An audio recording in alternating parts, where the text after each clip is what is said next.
வெளியே போறோம்னு முடிவெடுக்கிறதுக்கு முன்னாடியே மதிப்புக்குரிய ராஜா அட்டாக் பண்ணி பேசுறாங்க. எங்க கட்சியவே ஒரு அரங்கத்துக்குள்ள அடைச்சிருவோம். மேகதாட்டுவுக்கு நடுவர் மன்றம் புதுசா அமைக்க சொல்லி எதிர்கட்சி தலைவர் சொன்னாரு. என்ன யோசனையில சொன்னாரு? அவருக்கு அதை பத்தி ஏபிசிடியாவது தெரியுமா? இந்த காவிரி பிரச்சனை பற்றியோ மேகதாட்டு பிரச்சனை பற்றியோ டீப் நாலேஜ் உண்டா? இவ்வளவு பிடிவாதமா நான் எம்எல்ஏவா இருந்தே தீர்வேங்கிறதுக்கு எனக்கு புரியல. நம்ம ஒரு கட்சியில சொல்லி அதை கேட்கலங்கிற நிலைமையில எனக்கு ஒரு தலகுனிவா இருக்கு. வெளியே போறோம்னு முடிவெடுக்கிறதுக்கு முன்னாடியே மதிப்புக்குரிய ராஜா அட்டாக் பண்ணி பேசுறாரு. எங்க கட்சியவே ஒரு அரங்கத்துக்குள்ள அடைச்சிருவோங்கிறாரு. இதெல்லாம் ரொம்ப ரொம்ப கொச்சப்படுத்துற வார்த்தை. எங்க கட்சி தமிழ்நாடு பூரா எங்களுக்கு ஊருக்கு ஒரு கிளை இருக்கு. ஒரு போராட்டம் டெல்லின்னா 1000 பேரை கொண்டு போய் போராட்ட காலத்தில் நிறுத்தக்கூடிய சக்தி மறுமலர்ச்சி திமுகவுக்கு இருக்கு.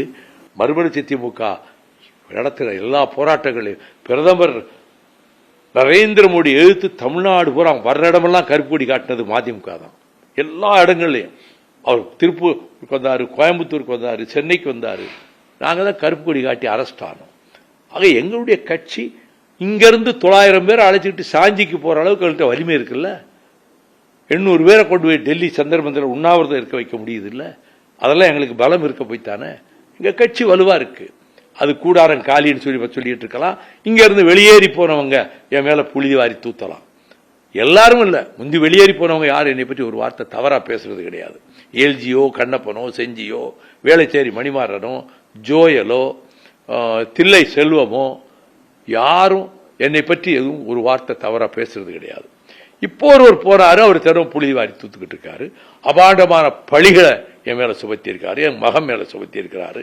அது உரிய விதத்தில் நீதிமன்றத்தில் அதை நான் எதிர்கொள்வேன், அந்த அபாண்டமான குற்றச்சாட்டுகளை. ஆனால் அந்த தொகுதிகளுக்கு நாம முதலமைச்சரை அழைக்க முடியும். நம்ம அழைச்சா எப்படியும் வருவாருங்கிற நம்பிக்கையில தான் நான் சொன்னேன். அவர்கிட்ட கேட்டப்ப சரி அது வரட்டும், அது பார்ப்போம், பரிசீலிப்போம் அப்படின்னாரு. மறுக்கல் அவர். இதுதான் நடந்தது. இதுக்கப்புறம் வாய்ப்புகள் இருக்காதா? 2 எம்எல்ஏ உங்களோட பேசுறது தொடர்பு முற்றிலுமா அறுபட்டு போச்சுங்க. அதாவது அவருக்கு மிக வேண்டியவர்கள் எல்லாம் அனுப்பி பேசுறாங்க அவங்க அவர்கிட்ட. அவர் அதுக்கு எதுவும் பதிலே சொல்ல தயாரா இல்லை, சந்திக்கவே முதல்ல தயாரா இல்லை. ஆமா, இவ்வளவு பிடிவாதமா நான் எம்எல்ஏவா இருந்தே தீர்வேங்கிறதுக்கு எனக்கு புரியலை. இத்தனை வருஷம் கூட இருந்தவங்க இப்படி நாங்கள் எம்எல்ஏ பதவி ராஜினாமா. அப்ப எனக்கு நம்ம ஒரு கட்சியில சொல்லி அதை கேட்கலங்கிற நிலைமையில எனக்கு ஒரு தலகுனிவா இருக்கு. ஆனா எங்க கட்சி தொண்டர்கள் பத்தி நீங்க வருத்தப்படாதீங்க, நீங்க ஏன் கவலைப்படுறீங்க? நான் யாரையும் இழக்க விரும்பல. இவங்க 2 பேர் போனதும் கூட எனக்கு மனசுல எதுக்கு இது இப்படி ஒரு தவறான முடிவு எடுக்கிறாங்க அப்படிங்கிற எண்ணம் தானே தவிர வேற ஒன்றும் இல்லை. நாங்க எப்பயும் போல தமிழ்நாட்டு மக்களுக்கு போராடுறதுங்கிறதுக்கு தான் இப்ப கூட நான் டாக்டர்கள் சொன்னதை மீறி நான் திருச்சியிலிருந்து மதுரை வரைக்கும் லட்சக்கணக்கான மக்களை சந்திச்சு போதைப் பொருள் கூடாது, மது கூடாது, ஜாதி சண்டை கூடாது, மத சண்டை கூடாது, இதை பிரச்சாரம் பண்றதுக்கு தான் நான் நடைபயணம் போனேன். இப்பவும் 11 வருஷமா சீமக்கருளை அகற்றுறதுக்கு கோர்ட்ல போராடிட்டு இருக்கேன். கோர்ட்ல ஆர்டர் வாங்கினேன். ஜட்ஜே சொன்னார் நீங்களே அதை போய் செய்யுங்களேன் ஒரு முன்மாதிரியான்னு சொன்னதுனாலதான் நான் முந்தி ஒரு 10 மாவட்டத்தில் போய் இந்த சீமக்கருளை அகற்ற வேலையில் ஈடுபட்டேன். இப்பொழுதும் ஒரு 4 மாவட்டத்துக்கு போயிட்டு வந்திருக்கிறேன். அங்க போற இடத்துல ஒதுங்கி இருந்த பழைய கட்சிக்காரெல்லாம் வர்றான், 15 வருஷத்துக்கு முன்னாடி பார்த்தவன்லாம் வர்றான். கட்சிக்கு ஒரு புத்தெழுச்சி ஏற்பட்டிருக்கு, ஒரு புத்துணர்வு ஏற்பட்டிருக்கு. கட்சி முன்னை விட இப்பொழுது வலுப்பெற்றிருக்கு. இந்த பொதுக்குழுவில் எந்த பொதுக்குழுவும் இல்லாத அளவுக்கு 99% ஆஜரானதும் அவங்க ஆரவாரமா 2:30 மணி நான் முடிக்கிற வரைக்கும் ஒரு ஆள் எழுந்திருக்கலைங்கிறத விட ஆரவாரமா ஒவ்வொன்றுக்கும் கைதட்டி வரவேற்றதும் பொதுக்குழுக்கு கட்டுக்கோப்பா கட்சியினுடைய உயிர் நாடி பொதுக்குழு தான். அதை கைப்பற்றணும்னு முந்தி முடிச்சாங்க. 5 லட்சம் தாரம் 6 லட்சம் தாரன்னு அப்பயே ஒருத்தரும் போகலை. 1250 பொதுக்குழு உறுப்பினர்கள் அபிடவிட் போட்டு வீடியோவில் பதிவு பண்ணி நான் கொண்டு அரசியல் அமைச்சரை பதிவு பண்ணேன். போட்டி பொதுக்குழு நடத்தினதுக்கு அப்பொழுது பின்னணியில் திமுக அமைச்சரவை இருந்தது. 65 பேர் தான் போனாங்க. தினமலர் கூட போட்டி பொதுக்குழு புஸ்வானம்னு போட்டது. அது ஒரு பெரிய கண்டம் கட்சிக்கு. அதை கடந்து வந்தோம். ரொம்ப இணக்கமா தானே இருந்தீங்க திமுக கிட்டத்தட்ட 9 ஆண்டுகள். அதாவது நான் வெளிப்படுத்திக்கிறது இல்லை, ஜீரணிச்சுக்கிறது. எங்களை உரிய மற்றவங்களுக்கு கொடுத்த வாய்ப்புகள் எங்களுக்கு அவங்க கொடுக்க தயாரா இல்லை, கொடுக்கல. அதை பற்றி மனசுக்குள்ள வருத்தம் இருந்தது. சரி, தொகுதிகள் வரும்போதாவது ஈக்குவலா கொடுப்பாங்க அப்படின்னு நினைச்சு எல்லாருக்கும் சமமா கொடுங்கன்னு கேட்டோம். அந்த வாதத்தை அவங்க எடுத்துக்கிட்ட காதலே வாங்கிக்கல. இந்த 4 தொகுதிக்கு ஒத்துக்கிட்டா கையெழுத்து போட்டு போங்க. இது எங்களுக்கு நிர்பந்தம் இல்லை பண்ணாங்க. இந்த நிர்பந்தத்தில் இயக்கத்தில் எல்லாருக்கும் மனவருத்தம் ஏற்பட்டது உண்மை. மரியாதை இல்லாத இடத்துல எதுக்கு தொடர்ந்து நீடிக்கணும்? அது நீடிக்க கூடாது அங்கிற முடிவுக்கு இந்த தேர்தலுக்கு முன்னாடி எல்லார் மனசுலையும் பட்டுருச்சு. இனி நீங்க எங்கிட்ட பாக்குறவங்க எல்லாம் அண்ணா இனியும் தொடர்ந்து திமுக ஆதரிச்சுட்டு இருக்காதீங்க, இப்படி உச்சி மீது வானி வச்சு மெச்சுக்கிட்டு இருக்காதீங்க, ஒரேடியா புகழ் பாடிட்டு இருக்காதீங்கன்னு.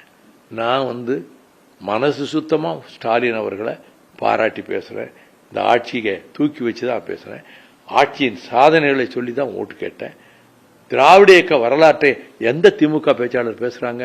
நான் 20 நிமிஷம் ஒவ்வொரு கூட்டத்திலையும் திராவிட இயக்க சரித்திரத்தில் தியாகம் செய்து உயிர் தியாகம் செய்த முதலாவது தாளமுத்து நடராசன் இருந்து கடைசியாக கொல்லப்பட்ட பிரதாபச்சந்திரன் வர எல்லா கூட்டத்திலையும் திமுக வரலாற்றை சொல்லி பெரியார அண்ணாவை கலைஞரை சொல்லி நான் திராவிட இயக்கம்ங்கிறத அழுத்தமா பதிய வச்சிருக்கிறேன்.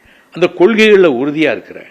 அந்த கொள்கைகளில் உறுதியா நாங்க இருக்கிறதுனால தான் இப்ப நாங்க அவரு இருமொழி கொள்கைதான்னு சொல்லிட்டாரு. யாரு? விஜய். மதச்சார்பின்மையை பாதுகாப்போங்கிற உறுதி எடுத்திருக்காரு. மேஜரா அதுதானே வேணும். பெடரலிசம், செக்குலரிசம், இது ரெண்டையும் முழுக்க ஆதரிக்கிற நிலைப்பாட்டில் இருக்கிறார். அப்ப அது சரியான நிலைப்பாடு தானே.